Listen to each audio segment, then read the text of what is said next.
Financial sector. The Indian banking sector today is characterized by strong balance sheet, historic highs in profitability, improved asset quality, and coverage exceeding 98% of villages in the country. At this juncture, we are well placed to futuristically evaluate the measures needed to continue on the path of reform-led growth of this sector. I propose setting up a high-level committee on banking for Vikasit Bharat. High-level committee on banking for Vikasit Bharat to comprehensively review the sector and align it with India's next phase of growth, while safeguarding financial stability, inclusion, and consumer protection. The vision for NBFCs for Vikasit Bharat has been outlined with clear targets for credit disbursement and technology adoption in order to achieve scale and improve efficiency in the public sector NBFCs. As a first step, it is proposed to restructure the Power Finance Corporation and Rural Electrification Corporation. I propose a comprehensive review of the foreign exchange management non-debt instruments rules to create a more contemporary, user-friendly framework for foreign investments consistent with India's evolving economic priorities. Corporate bond market. I propose to introduce a market-making framework with suitable access to funds and derivatives on corporate bond indices. I also propose to introduce total return swaps on corporate bonds. Municipal bonds. To encourage the issuance of municipal bonds of higher value by larger cities, I propose an incentive of 100 crore rupees for a single bond issuance. 100 crore rupees for a single bond issuance of more than 1,000 crore. The current scheme under Amrit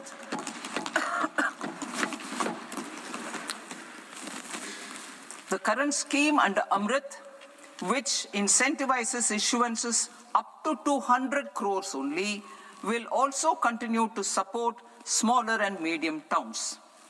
That will also continue to support the smaller and medium towns. Ease of doing business. Individual persons resident outside India, PROI, will be permitted to invest in equity instruments of listed Indian companies through the Portfolio Investment Scheme.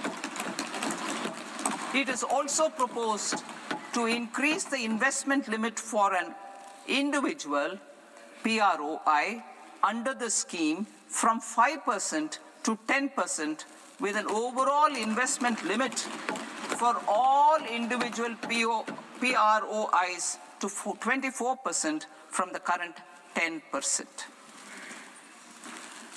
Emerging technologies including AI. 21st century is technology-driven. Adoption of technology is for the benefit of all people. Farmers in the field, women in STEM, youth keen to upskill, and Divyangjan to access newer opportunities. The government has taken several steps to support new technologies through AI Mission, National Quantum Mission, Anusandhan National Research Fund, and Research and Development and Innovation Fund. Our second kartavya is to fulfill aspirations and build capacities. Close to 25 crore individuals have come out of multi-dimensional poverty through a decade of our government's sustained and reform-oriented efforts.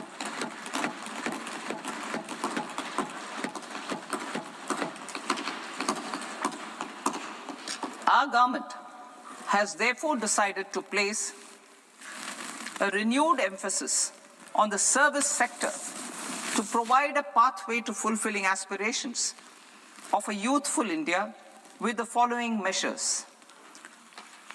I propose to set up a high-powered Education to Employment and Enterprises Standing Committee to recommend measures that focus on services sector as a core driver of Vikasit Bharat. This will make us a global leader in services with a 10% global share by 2047.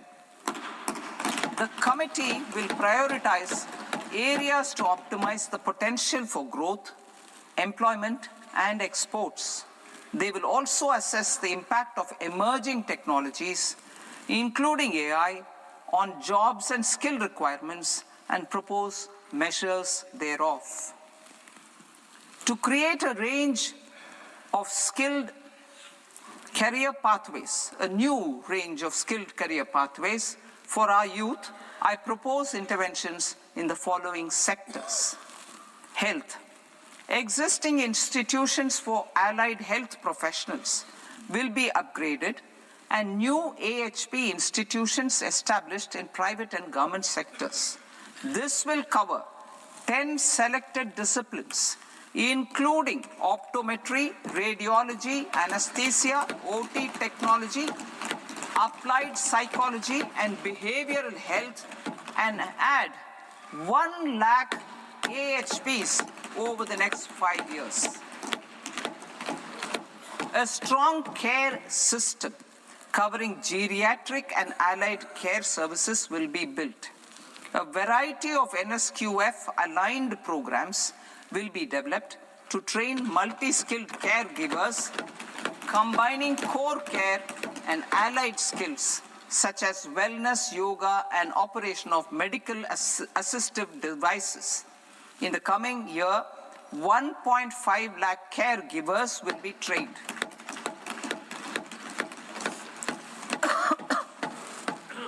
Hubs for medical value tourism.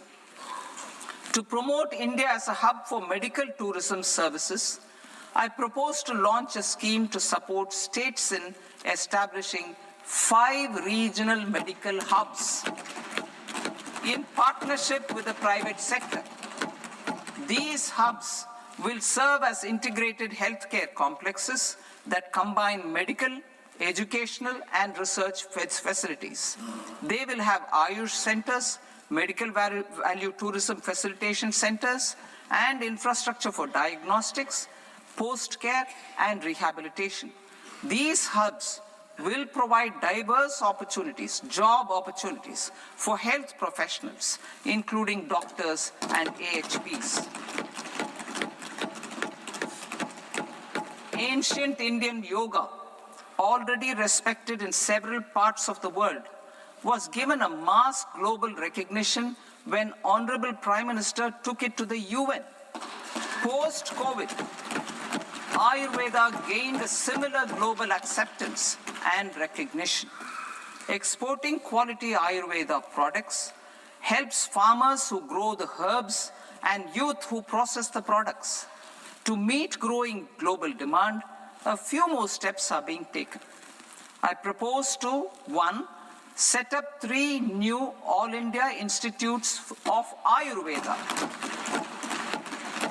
2, upgrade Ayush pharmacies and drug testing labs for higher standards of certification ecosystem and make available more skilled personnel.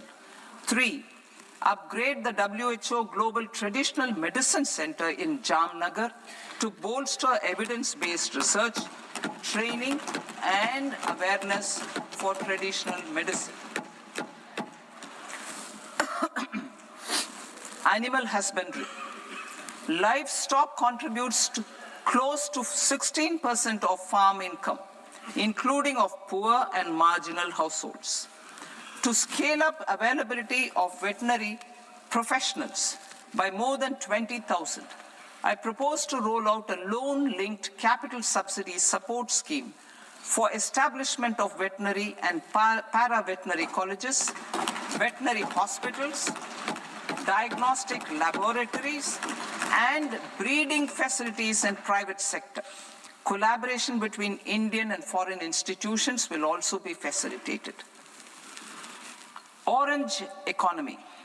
India's animation, visual effects, gaming and comics sector, AVGC sector, is a growing industry projected to require 2 million professionals by 2030. I propose to support the Indian Institute of Creative Technologies, Mumbai, in setting up AVGC content creator labs in 15,000 secondary schools all over the country and 500 colleges. The Indian design industry is expanding rapidly, and yet there is a shortage of Indian designers. I propose to establish, through Challenge Route, a new National Institute of Design to boost design education and development in the eastern region of India. Education. Our government will support states through Challenge Route in creating 5 university townships in the vicinity of major industrial and logistics corridors. These planned academic zones will host multiple universities, colleges, and research institutions, skill centers, and residential complexes. In higher education, STEM institutions, prolonged hours of study and laboratory work pose some challenges for girl students. Through VGF, Viability Gap Funding and capital support, one girls' hostel will be established in every district.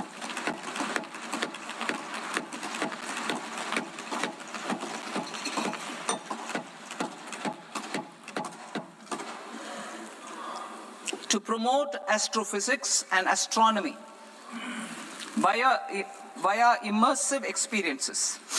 4 telescope infrastructure facilities will be set up or upgraded.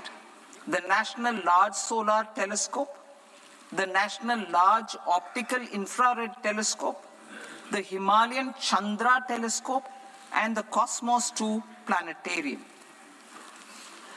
Tourism. The tourism sector has the potential to play a large role in the employment generation, forex earnings, and expanding the local economy. I propose to set up a National Institute of Hospitality by upgrading the existing National Council for Hotel Management and Catering Technology. It will function as a bridge between academia, industry, and government. I also propose a pilot scheme for upskilling 10,000 guides in 20 iconic tourist sites through a standardized, high-quality, 12-week training course in hybrid mode in collaboration with the Indian Institute of Management. A national destination digital knowledge grid will be established to digitally document all places of significance, cultural, spiritual, and heritage. This initiative will create a new ecosystem of jobs for local researchers, historians, content creators, and technology partners. India has the potential and opportunity to offer world-class trekking and hiking experience. We will develop ecologically sustainable mountain trails in Himachal Pradesh, Uttarakhand, and Jammu Kashmir. Also in Araku Valley in the Eastern Ghats and Podigai Malai in the Western Ghats. Turtle trails along key nesting sites in the coastal areas of Odisha, Karnataka, and Kerala. And 3, bird watching trails along the Pulikat Lake in Andhra Pradesh, Tamil Nadu. It's on the border. Under the visionary leadership of Honorable Prime Minister, we established the International Big Cat Alliance in 2024. This year, India is hosting the first ever Global Big Cat Summit, where heads of governments and ministers from 95 range countries will deliberate on collective strategies for conservation. Heritage and culture tourism. I propose to develop 15 archaeological sites, including Lothal, Dholavira, Rakhi Gadi, Adichanallur, Saranath, Hastinapur, and Leh Palace into vibrant experiential cultural destinations. Excavated landscapes will be open to the public through curated walkways. Immersive storytelling skills and technologies will be introduced to help conservation labs, interpretation centers, and guides. The sports sector provides multiple means of employment, skilling, and job opportunities. Taking forward the systematic nurturing of sports talent, which is set in motion through the Khelo India program earlier, I propose to launch a Khelo India mission to transform the sports sector over the next decade. The mission will facilitate an integrated talent development pathway supported by training centers, which are foundational, intermediate, and elite levels. B, systematic development of coaches and support staff. C, integration of sports science and technology.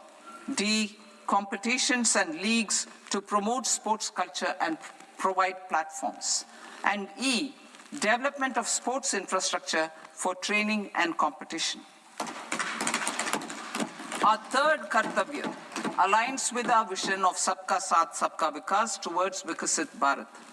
This requires targeted efforts for 1, increasing farmer incomes through productivity enhancement and entrepreneurship, with special attention to small and marginal farmers.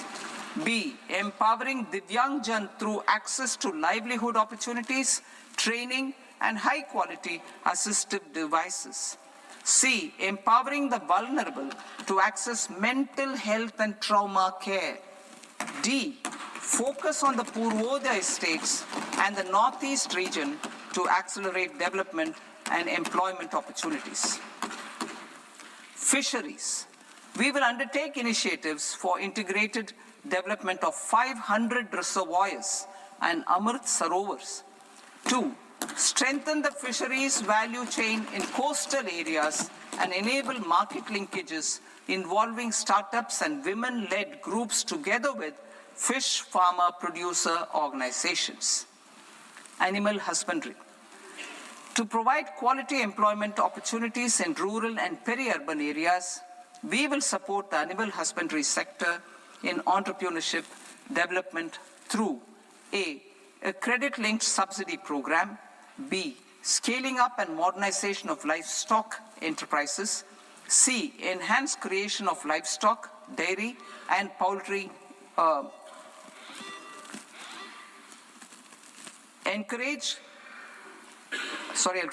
enhanced creation of livestock, dairy, and poultry-focused integrated value chains, and D, encourage creation of livestock farmer-producer organizations. High-value agriculture. To diversify farm outputs, increase productivity, enhance farmers' incomes, and create new employment opportunities, we will support high-value crops such as coconut, sandalwood, cocoa, cashew in the coastal areas, agar trees in Northeast, and nuts such as almonds, walnuts, and pine nuts in our hilly regions. All of them will be supported. India is the world's largest producer of coconuts.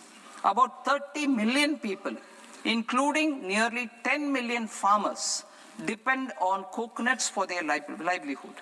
To further enhance competitiveness in coconut production, I propose a coconut promotion scheme to increase production and enhance productivity through various interventions, including replacing and non-productive trees with new saplings or plants or varieties in major coconut growing states. A dedicated program is proposed for Indian cashew and cocoa to make India self-reliant in raw cashew and coconut production and processing, enhance export competitiveness, and transform Indian cashew and Indian cocoa into premium global brands by 2030. Sandalwood. Sandalwood is closely linked to India's social and cultural heritage. Our government will partner with state governments to promote focused cultivation and post-harvest processing to restore the glory of the Indian sandalwood ecosystem, to rejuvenate old, low-yielding orchards and expand high-density cultivation of walnuts, almonds, and pine nuts. We will support a dedicated program to enhance farmer incomes and in bringing value addition by engaging youth. Bharat Vistar, that is virtually integrated system to access agricultural resources. I propose to launch Bharat Vistar, a multilingual AI tool that shall integrate the AgriStack portals and the ICAR package on agricultural practices with AI systems. This will enhance farm productivity, enable better decisions for farmers, and reduce risk by providing customized advisory support. She Marts for rural women-led enterprises. Building on the success of Lakpati Didi program, I propose to help women take the next step from credit-linked livelihoods to being owners of enterprises. Self-help entrepreneur, She Marts will be set up as community-owned retail outlets within the cluster-level federations through enhanced and innovative financing instruments. Empowering Divyangjan. Divyangjan Kaushal Yojana. Information technology, AVGC sectors, hospitality and food and beverages sectors often offer task-oriented and process-driven roles which are suitable for Divyangjan. We will ensure dignified livelihood opportunities through industry-relevant and customized training specific to each Divyangjan group. Divyang Sahara Yojana. Timely access to high-quality assistive devices for all eligible Divyangjan is a fundamental need. I propose to 1. Support the Artificial Limbs Manufacturing Corporation of India, ALIMCO, to set up and to scale up production of assistive devices, invest in R&D and AI integration, strengthen PM Divyasha Kendras, and support setting up of assistive technology marts as modern retail style centers where Divyangjan and senior citizens can see, try, and purchase assistive products. Reaffirming our commitment to mental health and trauma care. There are no national institutes for mental health care in North India. We will therefore set up a NIMHANS 2 and also upgrade national mental health institutes in Ranchi and in Tezpur as regional apex institutions. Emergencies expose families, particularly the poor and vulnerable, to unexpected expenditure. We will strengthen and increase these capacities by 50% in district hospitals by establishing emergency and trauma care centers. Focus on Purvodaya states and northeastern regions. Purvodaya. I propose the development of an integrated East Coast industrial corridor with a well-connected node at Durgapur, creation of 5 tourism destinations in 5 Purvodaya states, and the provision of 4,000 e-buses. Buddhist sites in northeastern region. The northeastern region is a civilizational confluence of Theravada and Mahayana or Vajrayana traditions. I propose to launch a scheme for development of Buddhist circuits in Arunachal Pradesh, Sikkim, Assam, Manipur, Mizoram, and Tripura. The scheme will cover preservation of temples and monasteries, pilgrimage interpretation centers, connectivity, and pilgrim amenities. 16th Finance Commission. On 17th November 2025, the 16th Finance Commission submitted its report to the President.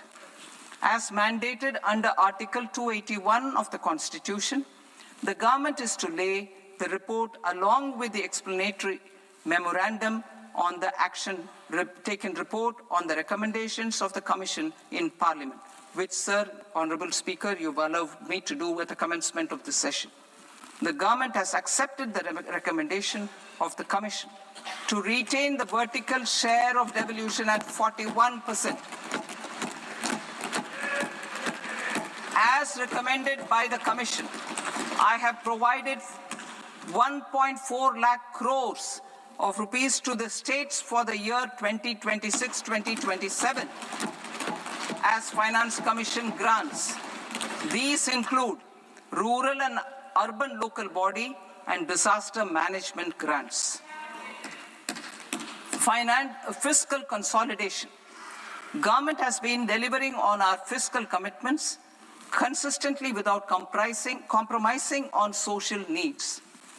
To strive towards accepted standards of fiscal management in Budget 25-26, I had indicated that the central government would target reaching a debt to GDP ratio of 50 plus or minus 1% by 2030-31.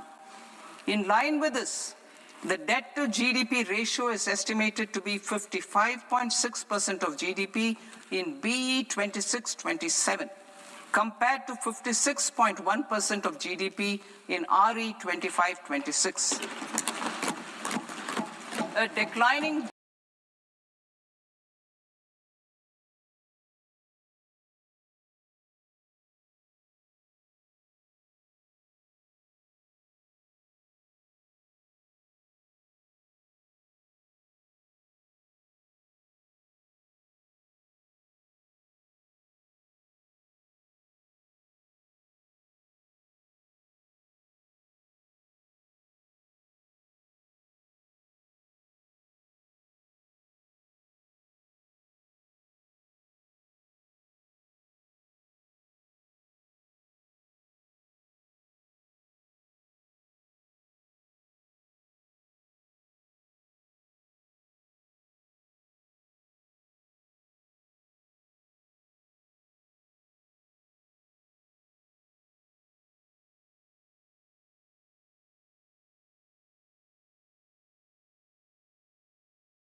Income Tax Act. In July 2024, I announced a comprehensive review of the Income Tax Act 1961. This was completed in a record time, and the Income Tax Act 2025 will come into effect from 1st April 2026. The simplified income tax rules and forms will be notified shortly, giving adequate time to taxpayers to acquaint themselves with its requirements. The forms have been redesigned such that ordinary citizens can comply without difficulty. Ease of living. I propose that any interest awarded by the Motor Accident Claims Tribunal to a natural person will be exempt from income tax, and any TDS on this account will be done away with. I propose to reduce TCS rate on the sale of overseas tour program package from the current 5% and 20% to 2% without any stipulation of amount. I propose to reduce TCS rate for pursuing education and for medical purposes under the Liberalized Remittance Scheme, popularly known as LRS, from 5% to 2%. Supply of manpower services is proposed to be specifically brought within the ambit of payment to contractors for the purpose of TDS to avoid ambiguity. Thus, TDS on these services will be at the rate of either 1% or 2% only. I propose a scheme for small taxpayers, wherein a rule-based automated process will enable obtaining a lower or nil deduction certificate instead of filing an application with the assessing officer. For the ease of taxpayer holding securities in multiple companies, I propose to enable depositories to accept Form 15G or Form 15H from the investor and provide it directly to various relevant companies. I propose to extend time available for revising returns from 31st December to up to 31st March with the payment of a nominal fee. I also propose to stagger the timeline for filing of tax returns. Individuals with ITR 1 and ITR 2 returns will continue to file till 31st July, and non-audit business cases or trusts are proposed to be allowed time till 31st August. TDS on sale of immovable property by a non-resident is proposed to be deducted and deposited through resident buyers and his or her PAN-based challan instead of requiring a TAN, which is a temporary accounting number. To address practical issues of small taxpayers like students, young professionals, tech employees, relocated NRIs, and such others, I propose to introduce a one-time 6-month foreign asset disclosure scheme for these taxpayers to disclose income or assets below a certain size. This scheme would be applicable for two categories of taxpayers, namely, A, who did not disclose their overseas income or assets, and B, who disclosed their overseas income and or paid due tax but could not declare the asset acquired. For category A, the limit of undisclosed income or asset is proposed to be up to 1 crore rupees. They need to pay 30% of fair market value of asset or 30% of undisclosed income as tax and 30% as additional income tax in lieu of penalty, and would thereby get immunity from prosecution. For category B, asset value is proposed to be up to 5 crore rupees. Here, immunity from both penalty and prosecution will be available with a payment of fee of 1 lakh rupees. Rationalizing penalty and prosecution. Multiplicity of proceedings are hindrance to the ease of doing business. I propose to integrate assessment and penalty proceedings by way of a common order for both. There will be no interest liability on the taxpayer on the penalty amount for the period of appeal before the first appellate authority, irrespective of the outcome of appeal process. Further, quantum of prepayment is being reduced from 20% to 10% and will continue to be calculated only on core tax demand.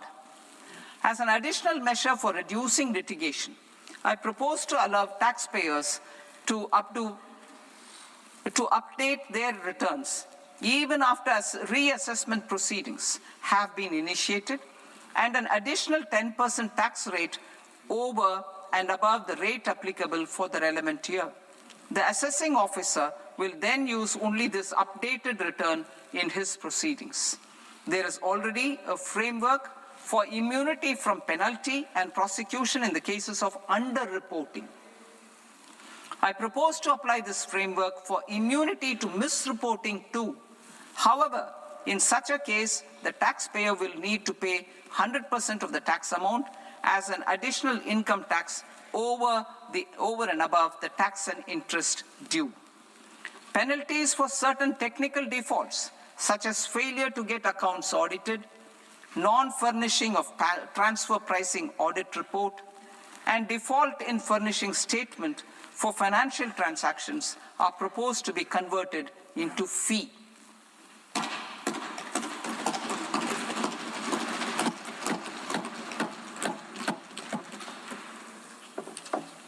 I propose to rationalize prosecution framework under Income Tax Act while maintaining a careful balance for deterrence in some serious offense.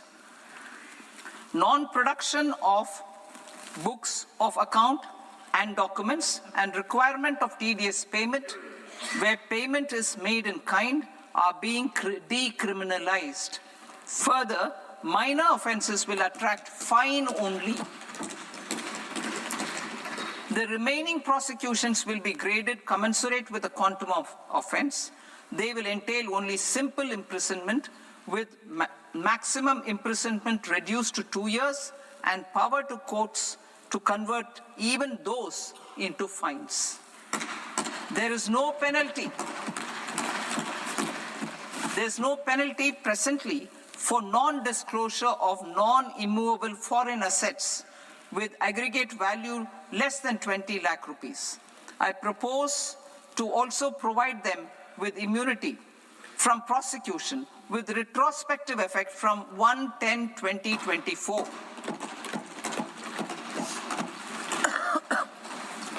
Cooperatives.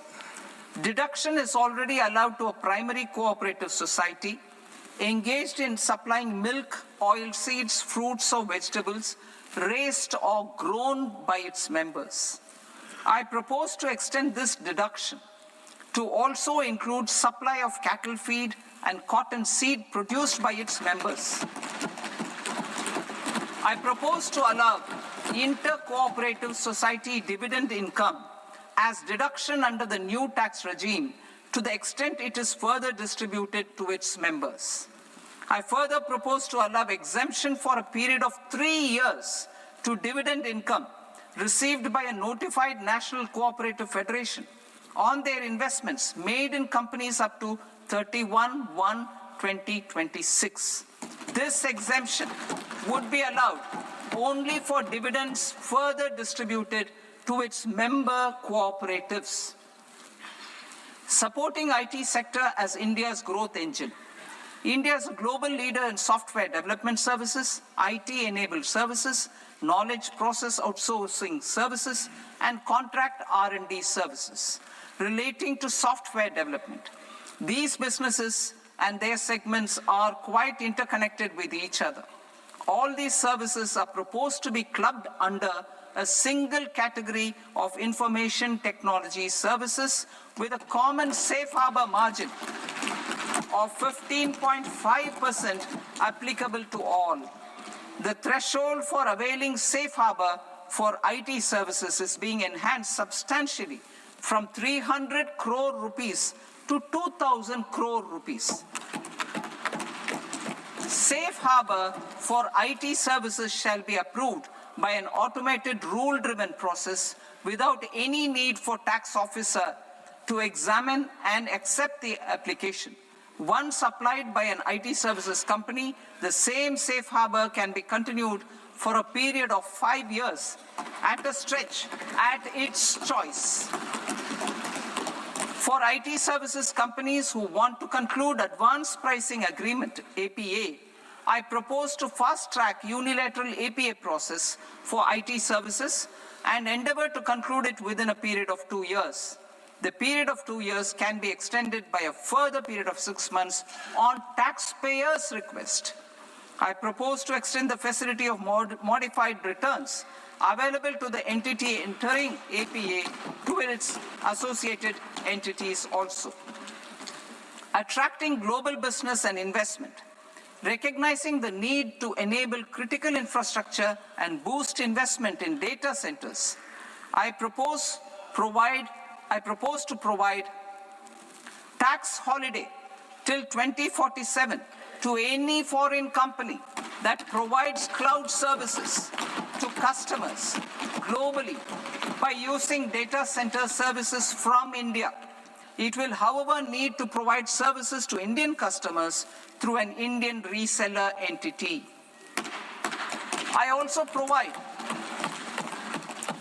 propose to provide a safe harbor of 15% on cost in case the company providing data center services from India is a related entity. To harness the efficiency of just-in-time logistics for electronic manufacturing, I propose to provide safe harbor to non-residents for component warehousing in a bonded warehouse at a profit margin of 2% of the invoice value. The resultant tax of about 0.7% will be much lower than in competing jurisdictions. To provide fillip to toll manufacturing in India, I propose to provide exemption from income tax for 5 years to any non-resident who provides capital goods, equipment, or tooling to any toll manufacturer in a bonded zone. To encourage vast pool of global talent to work in India for a longer period of time, I propose to provide exemption to global, non-India sourced income of a non-resident expert for a stay period of 5 years under notified schemes. I propose to provide exemption from minimum alternate tax, the MAT, to all non-residents who pay tax on presumptive basis. Tax administration. I propose to constitute a joint committee of Ministry of Corporate Affairs and Central Board of Direct Taxes for incorporating the requirements of income computation and disclosure standards, the ICDS, in the Indian Accounting Standards, IND AS itself. Separate accounting requirement based on ICDS will be done away with from the tax year 27-28. To support Prime Minister Modi's vision of homegrown accounting and advisory firms to become global leaders, I propose to rationalize the definition of accountant for the purposes of safe harbor rules. Other tax proposals. Change in taxation of buyback was brought in to address the improper use of buyback route by promoters. In the interest of minority shareholders, I propose to tax buyback for all types of shareholders as capital gains. However, to disincentivize misuse of tax arbitrage, promoters will pay an additional buyback tax. This will make effective tax 22% for corporate promoters. For non-corporate promoters, the effective tax will be 30%. TCS rate for sellers of specific goods, namely alcoholic liquor, scrap, and minerals will be rationalized to 2%, and that on tendu leaves will be reduced from 5% to 2%. I propose to raise the STT on futures to 0.05% from the present 0.02%. STT on options premium and exercise of options are both proposed to be raised to 0.15% from the present rate of 0.1% and 0.125% respectively. We reformed the taxation landscape for corporates in 2019 by providing them a simplified regime with lower tax rate so that they could productively focus on business rather than on claim of deductions and exemptions. To encourage companies to shift to the new regime, set off of brought forward MAT credit, minimum alternate tax credit, is proposed to be allowed to companies only in the new regime. Set off using available MAT credit is proposed to be allowed to an extent of 1/4 of the tax liability in the new regime. MAT is proposed to be made final tax, so there will be no further credit accumulation from 1st April 2026. In line with this change, the rate of final tax is being reduced to 14% from the current MAT rate of 15%. The brought forward MAT credit of taxpayers accumulated till 30th March 2026 will continue to be available to them for set-off as above. Indirect taxes. I shall now take up proposals related to indirect taxes.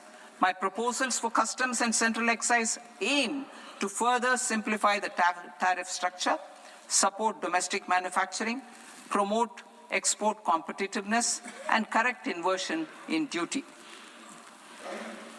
To continue weeding out long-continuing customs duty exemptions, I propose to remove certain exemptions on items which are being manufactured in India or where the imports are negligible.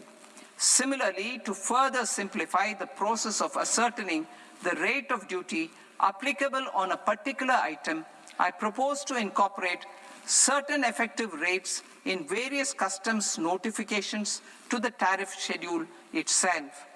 I shall now take up sector-specific proposals. Promotion of exports of marine, leather, and textile products.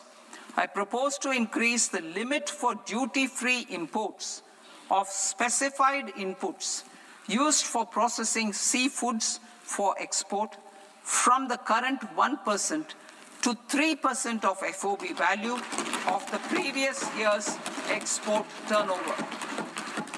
I also propose to allow duty-free imports of specified inputs, which is currently available for exports of leather or synthetic footwear, to exports of shoe uppers as well.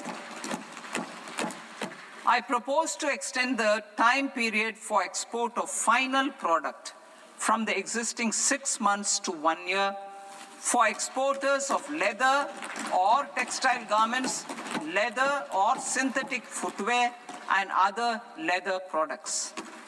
Energy transition and security. I propose to extend the basic customs duty exemption given to capital goods used for manufacturing lithium-ion cells for batteries to those used for manufacturing lithium-ion cells for battery energy storage systems also. I propose to exempt basic customs duty on import of sodium antimonate for use in manufacture of solar glass. Nuclear power. I propose to extend the existing basic customs duty exemption on imports of goods required for nuclear power projects till the year 2035 and expand it for all nuclear plants irrespective of their capacity. critical minerals, it is proposed to provide basic customs duty exemption to the import of capital goods required for the processing of critical minerals in India. Biogas blended CNG. I propose to exclude the entire value of biogas while calculating the central excise duty payable on biogas blended CNG. Civil and defense aviation. I propose to exempt basic customs duty on components and parts required for the manufacture of civilian training and other aircrafts. It is proposed to exempt basic customs duty on raw materials imported for the manufacture of parts of aircraft to be used in maintenance, repair, or overall requirements by units in the defense sector. Electronics. To deepen value addition in the consumer electronics sector, I propose to exempt basic customs duty on specified parts used in the manufacture of microwave ovens. Special economic zone. To address the concerns arising about utilization of capacity by manufacturing units in the special economic zones due to global trade disruptions, I propose as a special one-time measure to facilitate sales by eligible manufacturing units in SEZs to the domestic tariff area at concessional rates of duty. The quantity of such sales will be limited to a prescribed proportion of their exports. Necessary regulatory changes will be undertaken to operationalize the measures while ensuring level playing field for the units working in the DTA. Ease of living. To rationalize the customs duty structure for goods imported for personal use, I propose to reduce the tariff rate on all dutiable goods imported for personal use from 20% to 10%. To provide relief to patients, particularly those suffering from cancer, I propose to exempt basic customs duty on 17 drugs or medicines. I propose also to add 7 more rare diseases for the purposes of exempting import duties on personal imports of drugs, medicines, and food for special medical purposes used in their treatment. Customs process. India's role and share in the global trade is poised for a major leap in line with our ambition and journey towards Vikasit Bharat. In this regard, I propose many measures for custom processes to have minimal intervention for smoother and faster movement of goods and greater certainty to the trade. Trust-based systems. I propose to enhance duty deferral period for Tier 2 and Tier 3 authorized economic operators, known as AEOs, from 15 days to 30 days. I propose to provide eligible manufacturer importers the same duty deferral facility. This should encourage them to get themselves accredited as a full-fledged Tier 3 AEO in due course. To provide greater certainty and for better business planning, I propose to extend validity period of advance ruling binding on customs from the present 3 years to 5 years. In the spirit of the whole of government approach,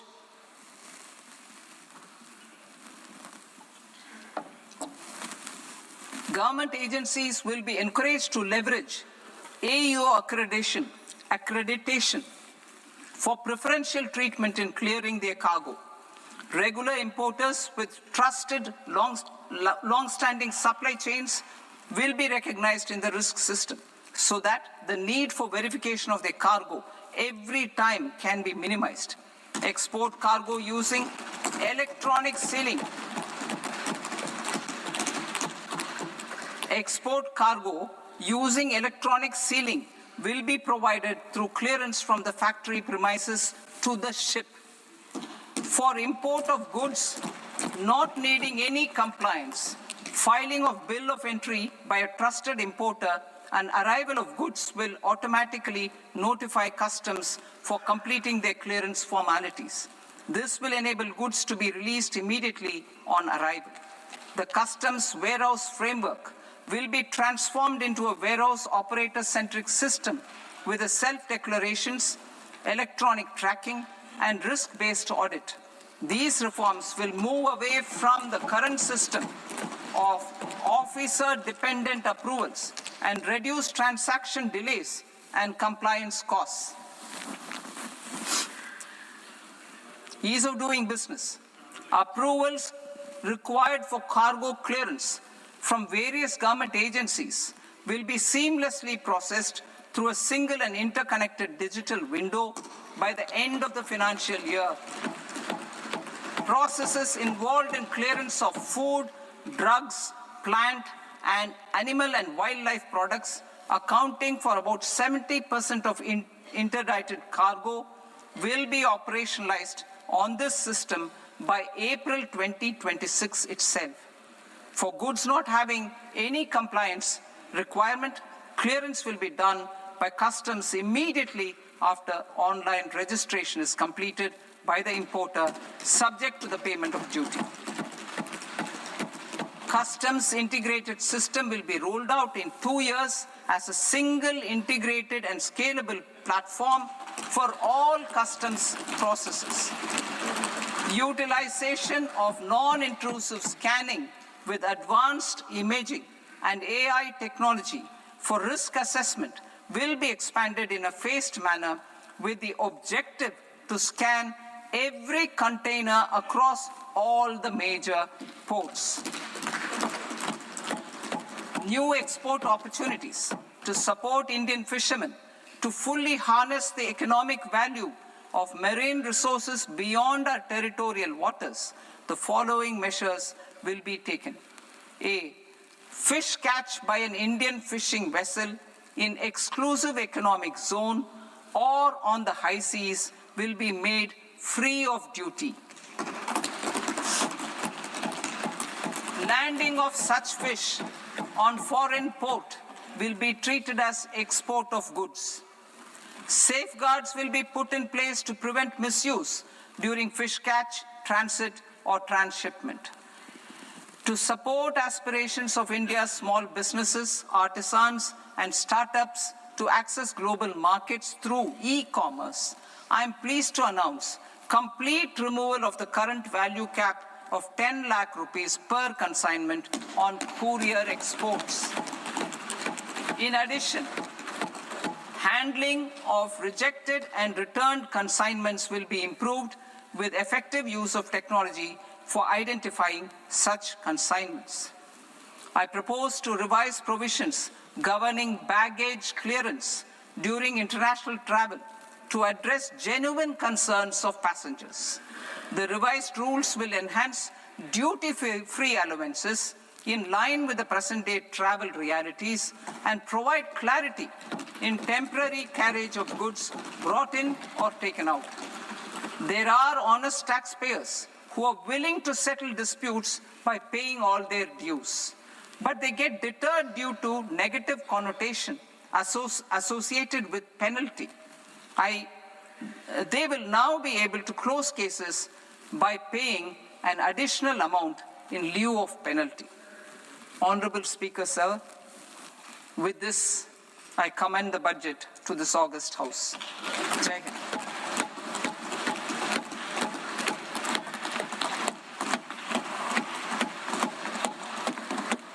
One and a half hours. Item number 3, माननीय वित्त मंत्री जी.